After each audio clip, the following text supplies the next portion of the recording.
It's a complex issue. In my mind, there were two fundamental problems that happened in this country's journey. Isn't that all part of a democratic system, the diversities of views and so on? Inherently, Rohan, human beings are tribal.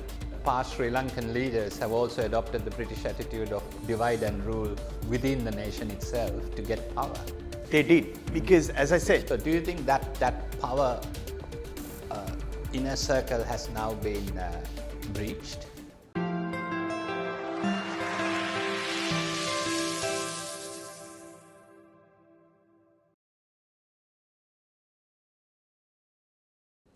Sri Lanka has been an independent country since 1948, and it has been the envy and the role model of many developing nations. Notably amongst them is Singapore. Fast forward 75 years, Sri Lanka finds itself in economic turmoil, a financial crisis that led to a social upheaval resulting in the change of governments and so on in the last 2 to 3 years. Over the financial crisis period, Sri Lanka has undergone an IMF intervention in the form of a debt sustainability program.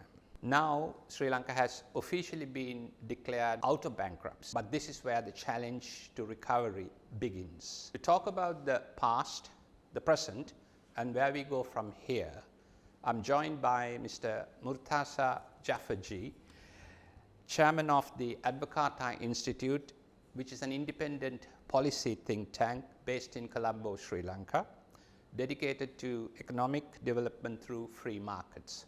A very warm welcome, Murtaza, to connect with Rohan on Ideal Island. thank you, Rohan, for inviting me today. My pleasure. Welcome aboard. So, what's been the journey like from a Sri Lankan in Sri Lanka standpoint, and also somebody who's been involved at the forefront of free market economics, policies and so on? Let's walk through, if you could, please, about what's happened in the past, what caused these problems, and of course, where we go from here. Over to you. So thank you, Rohan. It's a complex issue, but let's say we got independence in 1948, and as the narrative goes that we were in pretty good shape. Model colony number 2, we had a balance of permanent surplus, we had reserves. In my mind, there were two fundamental problems that happened in this country's journey. One was the post-independence leaders did not focus on nation building. Because of the exigencies of electoral politics, they resorted to divisive politics. And that did not lay the correct foundation of us marching together as one country. The second was an issue of ideology, economic ideology, that most of our leaders basically, as you know, were aristocrats. And they were very highly educated, but there was a period of time where, even in Oxbridge, that Fabianism was in vogue. So they had these socialist ideologies and ideals. And basically, that may have served us initially because we were so down basically, but it did do a lot of damage in terms of creating a vibrancy in the economy. So a combination of bad politics, divisive politics, and inappropriate economic policies led to a recurring crisis over the years. So just to interrupt you there, Murtaza, you mentioned about divisive policies, lack of nation building, lack of national identity as Sri Lankans. Isn't that all part of a democratic system, the diversities of views and so on? Yeah. So inherently, Rohan, human beings are tribal. Right? There is something very banal in us that if you invoke those basic instincts in human beings, they are not always rational. Right? So it's very easy to divide people. And as you know, the British had already divided to rule. It is unfortunate that our leaders basically did not see the greater picture. So perhaps the past Sri Lankan leaders have also adopted the British attitude of divide and rule within the nation itself to get power. They did, because as I said, it was all about electoral politics, right? So it's just about getting those numbers, and it was all about the next election. That there was no Lee Kuan Yew who saw, he inherited a very weak plate. Very weak country. Yes, we inherited a fairly well-managed place relatively. So those urgencies were not with us, and invariably our leaders basically did not really care for their own people. Basically, they just wanted to preserve power domains amongst a few families. These were feuds amongst a few political families. So do you think that power inner circle has now been breached? Well, when you look at what happened in this election, if you take the NPP, which is an evolved party of JVP, I mean, they don't necessarily fit the socio-economic strata of our previous leaders. So the president has said that I'm going to change the political culture, I'm from a very different background, it's a new reset for Sri Lanka, and I sincerely hope for the future of this country that it works. So looking at the past, you've identified certain factors. We've continued those factors for the last, I'm going to say, 75 years. The previous government, especially that of under President Ranil Wickremesinghe, he went to the IMF, started or followed what was prescribed, I will use those words, the IMF debt sustainability program. We've been working on that formula. Countries come out of the label of bankruptcy. But other than the traditional sources of income, which now of course encompasses foreign manpower from Sri Lanka, remittances, tourism and so on, have we as a nation, whether it's the past government or this government in power, of course 6 or 7 months after an election, have we embarked as Sri Lanka to rebuilding the nation on the economic front with new enterprises? What's your take? So I must give a lot of credit to what the former president Ranil Wickremesinghe did. And I say this not because I'm a member of his party. Oh, you are a member of his party? No, you're not. You're not. Not I'm because not a member of right. his party. Yeah. I don't have any association with him. I'm simply saying this because it was good economics. It was good economics. So that's the important thing, to look at somebody's policies, whether it's right wing or left wing or in the center, at the policies. Sorry to have interrupted. If you Go look ahead. at most of the policies, in the name of helping the poor, it ended up helping the rich. Right? Now, that's why capitalism gets a bad name, because they see a privileged class getting rich. But that's happening because capitalism is not working. Why is it not working?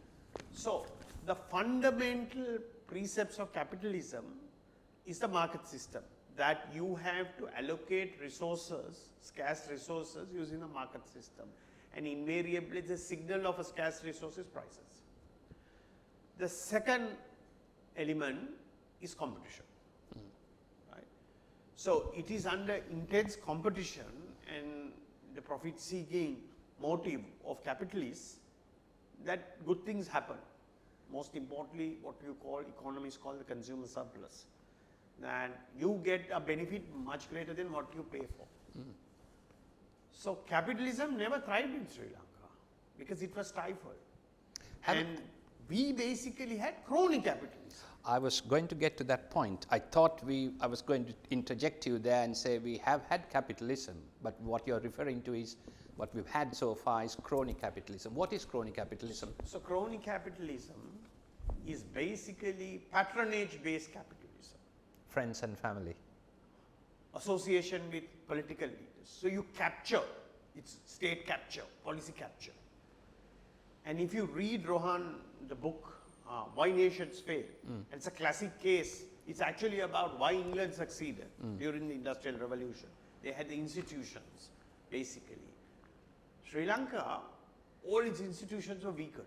So we had, because of absolutist power due to the presidential system, there was political extraction. So they put more power to themselves. As you can see, we have gone through 20 amendments to the constitution. And invariably the worst abuses started happening during the Rajapaksa regime.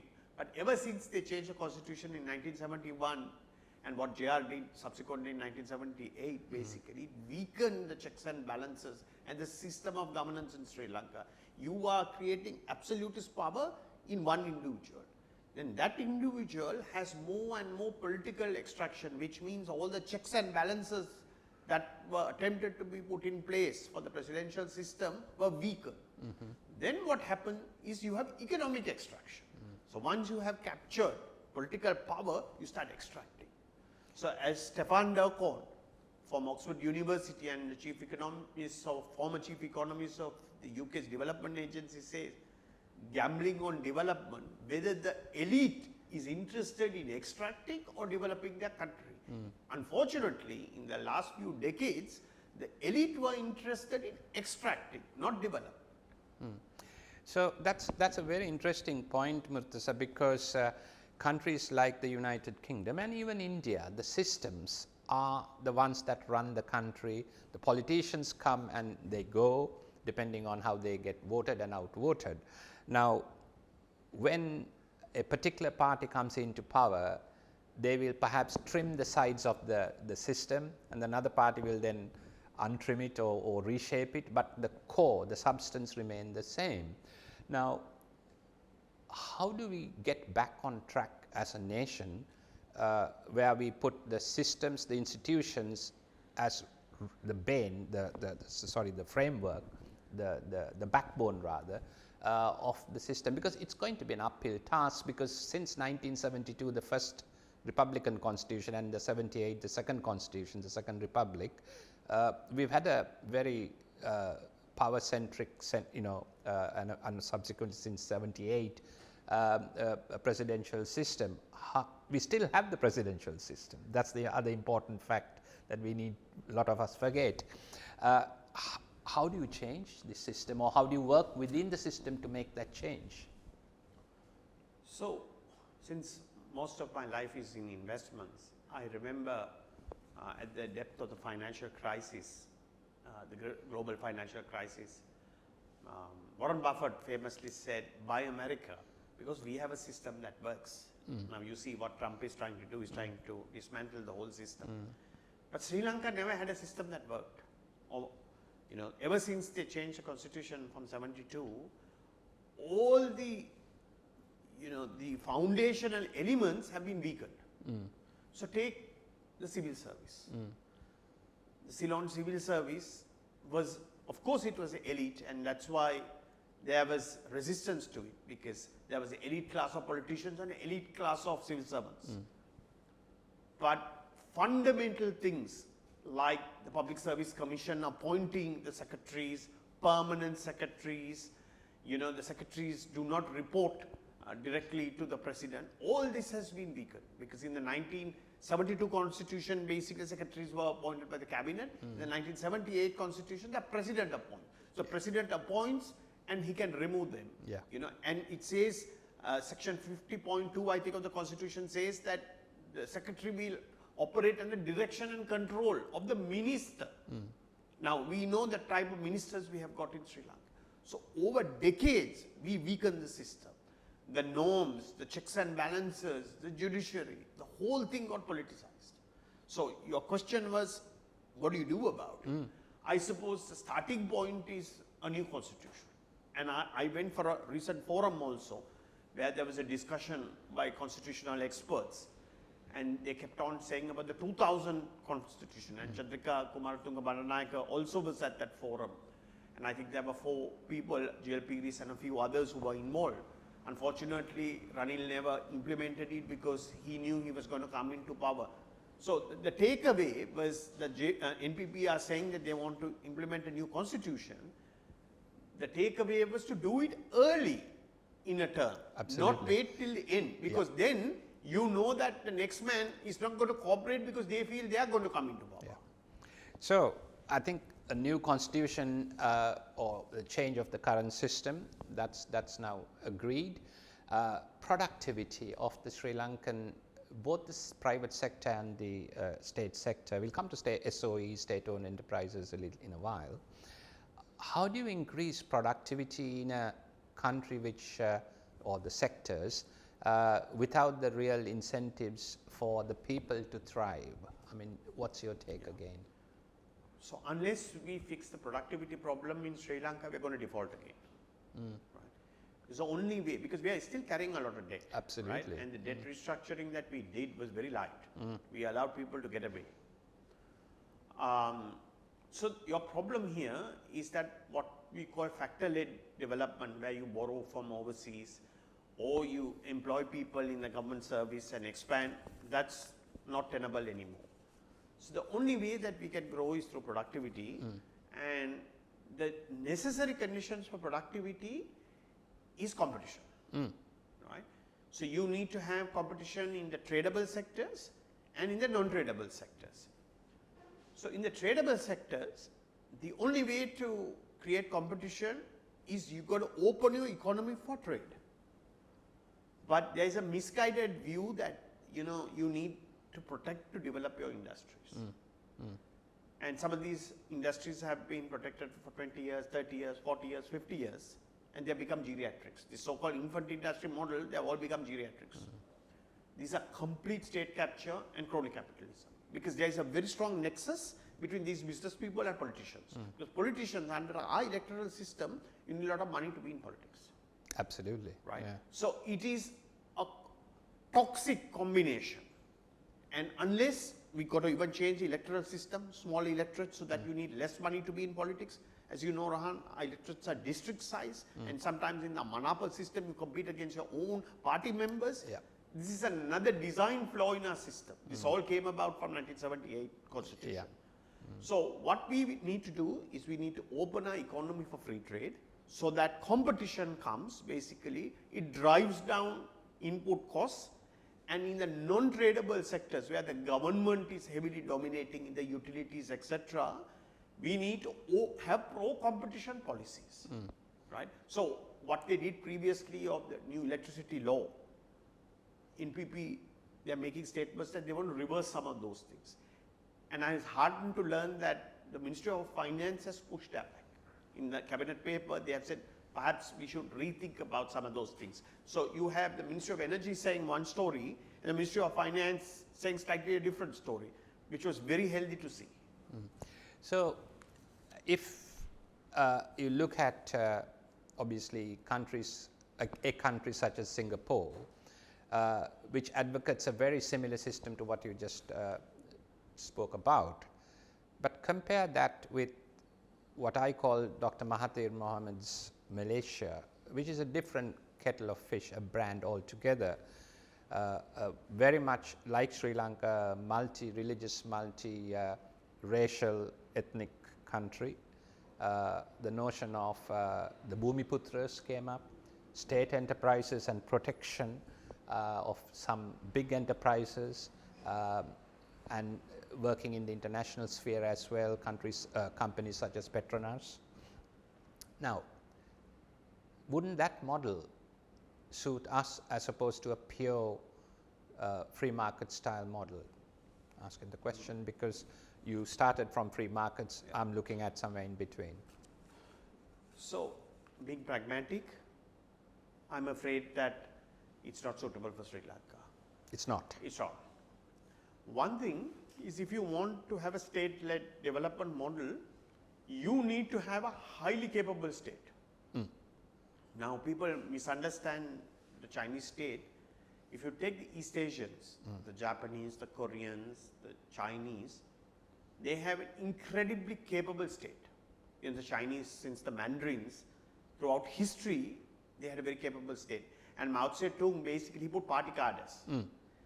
when Deng Xiaoping came, he realized the state is weak. So for 10 years, the reforms that they did were more at the ground level, agricultural reform, etc.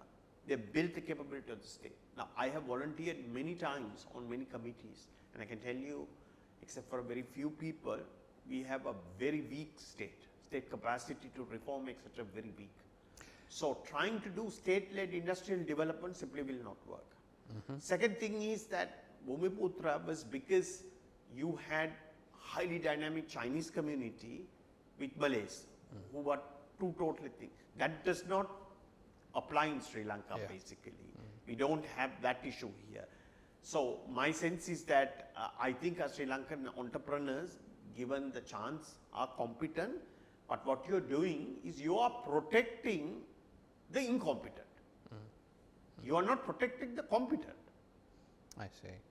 So in relation to state-owned enterprises, if you were to advise the current President Anurukumara Dissanayake, the reason I ask this question is because you have in the past advised previous presidents and so on. What's your take on reforming or changing state-owned enterprises, the SOEs? So I have some background in this area, that when the World Bank basically put out one of the first reports on state-owned enterprise globally, they have a framework that they came, SOE framework.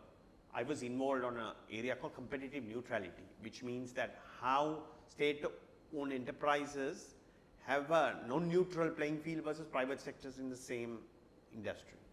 And from 2002 to 2004, I served over 2 years in the SOE restructuring unit. It was completely voluntary. It was not an executive role. It was advisory.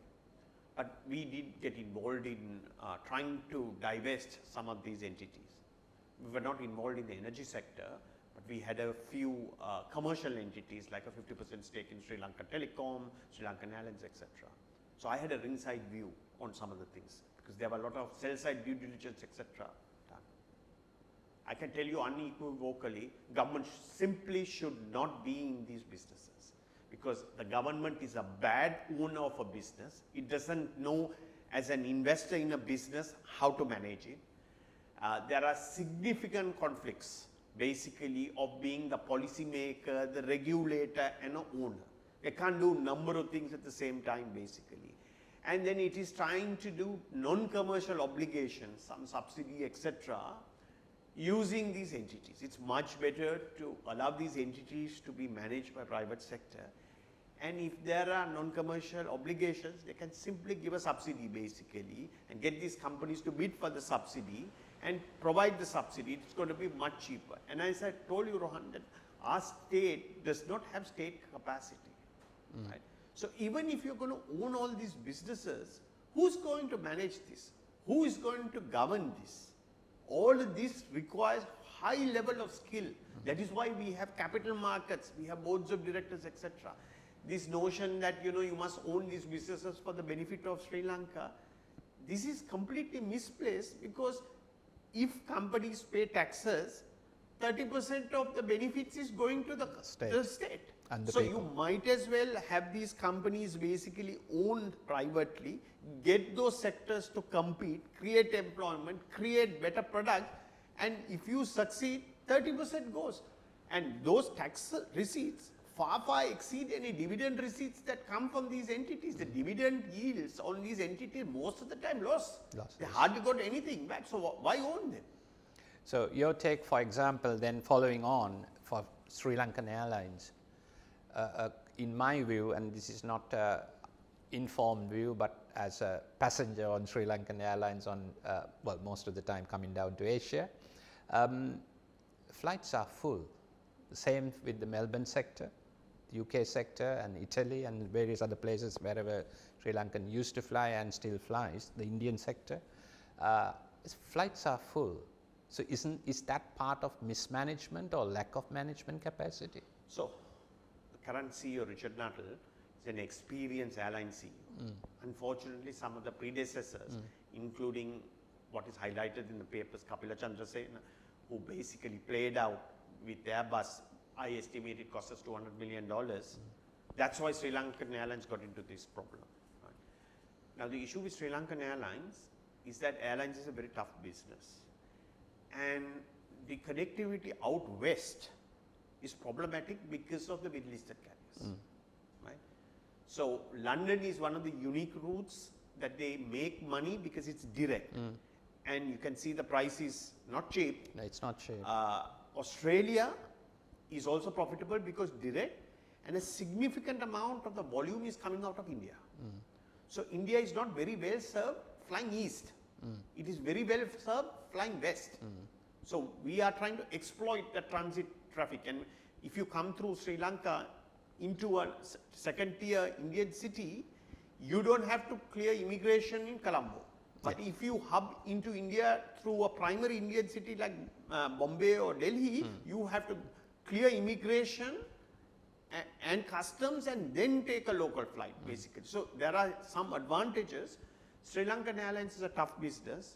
They have a monopoly on something called ground handling, right, which is highly profitable. And more than 60% of the revenues of ground handling is not from Sri Lankan Airlines. It's from outside, and that outside share is growing.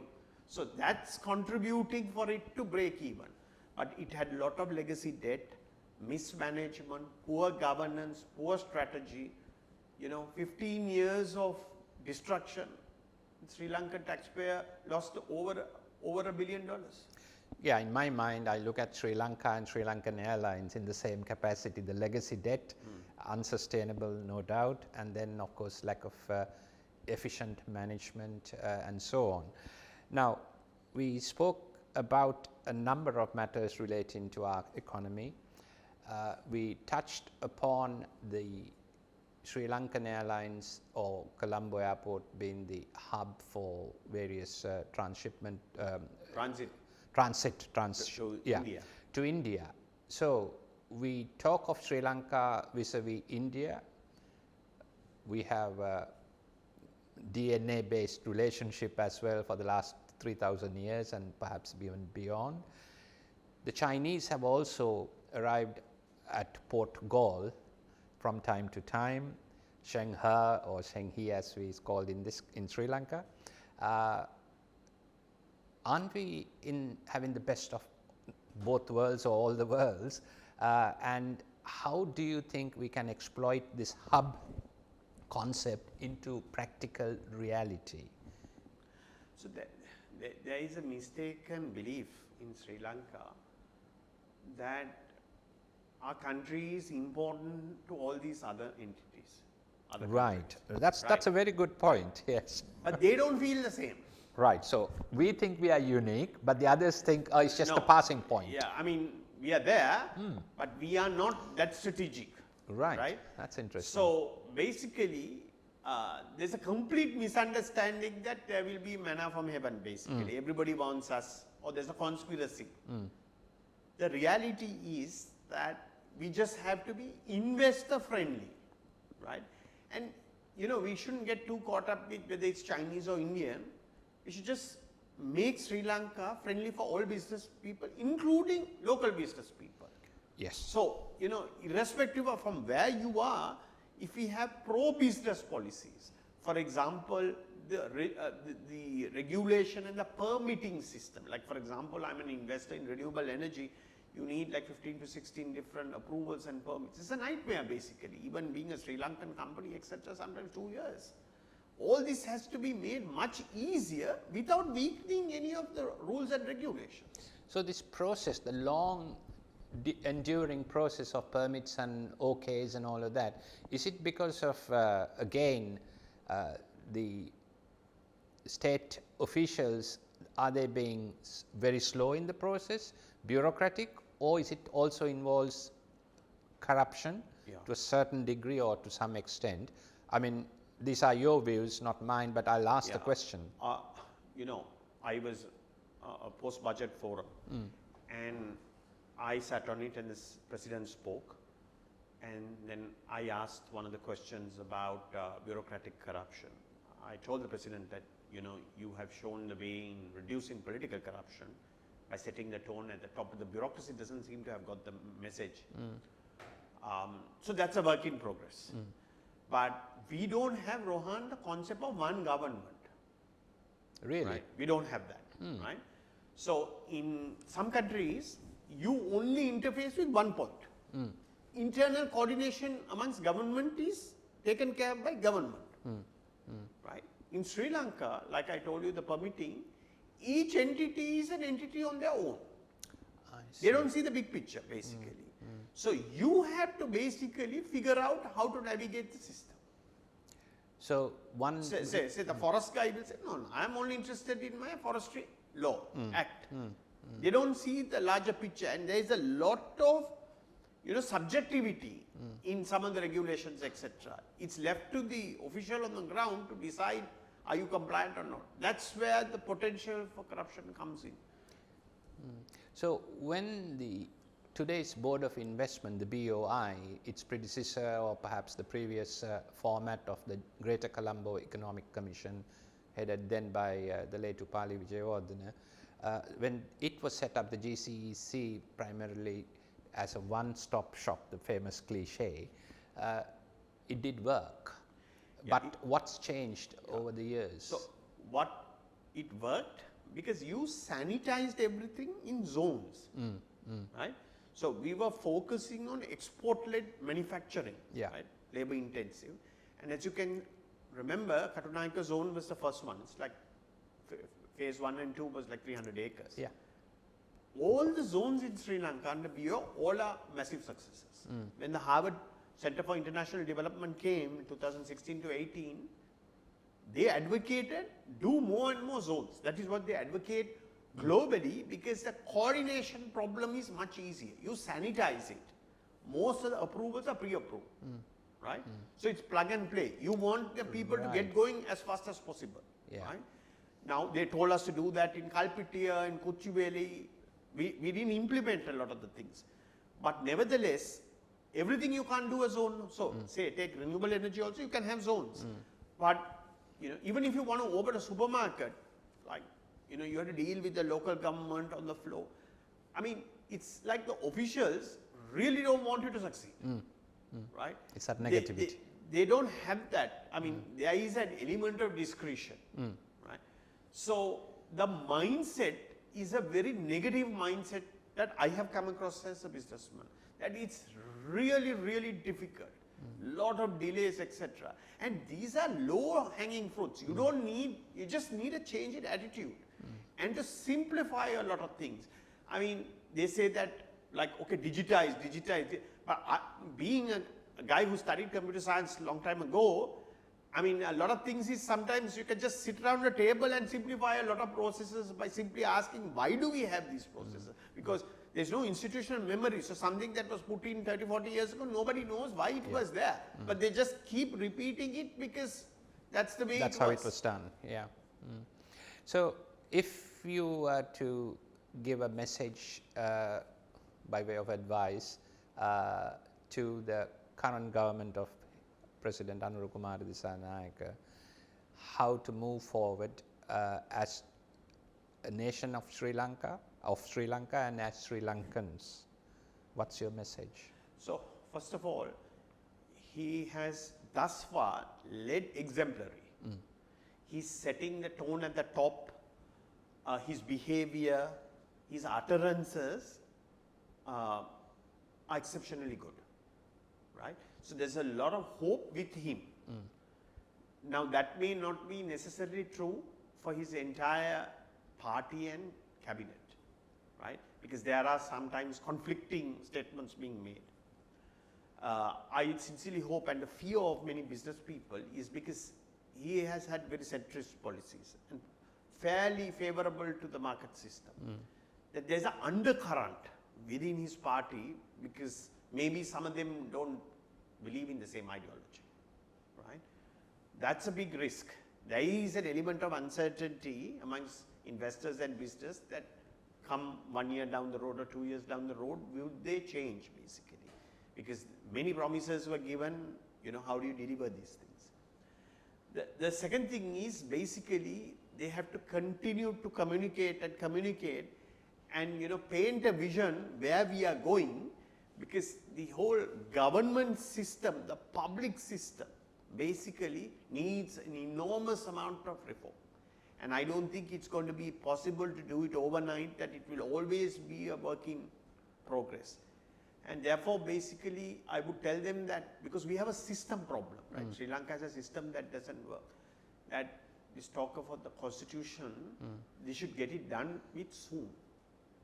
And the design issues with regard to the electoral system, so that you need less money to be in politics, the independence of the civil service, these are essential elements that have to be put in place, because that will change the incentive structures and the behavior of the various different actors. And then if you change the rules of the game, Rohan, I always say this, you know, you probably watch rugby. It's a high contact sport. How come it's not a brawl and it's an enjoyable game? It's the rules of the game. So in Sri Lanka, we need to have rules of the game that work, so that the incentives get the right kind of outcome. Excellent. On that high note, I thank you so much, Murtaza.